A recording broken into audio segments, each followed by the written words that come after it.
आणि शेवटचा श्वास घेत कायमचा झोपी जातो. काय केलं आपण? एका शब्दामुळे नकळत एका माणसाची हत्याच केली की आपण. पण तो गुन्हेगार ठरत नाही का?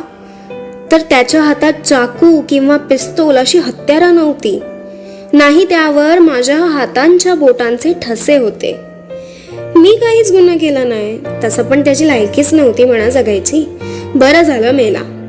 पण तरी सुद्धा त्याला धांपत्ताच नव्हता की अरे वेड्या, तुझ्याच या शब्दामुळे मेलाय तो. खूप गर्व आणि अहंकाराचा माज असल्यामुळे दुसऱ्यांची लायकी काढायचा कायम. कारण त्याचे पाय जमिनीवर नव्हतेच, तर हवेत उडत होते. पण हवेत उडताना पडत पडतच उडत गेलेलो हे तो विसरून गेला होता. का विसरला? कारण पडताना त्याला जास्त मोठी जखम झाली नसणार.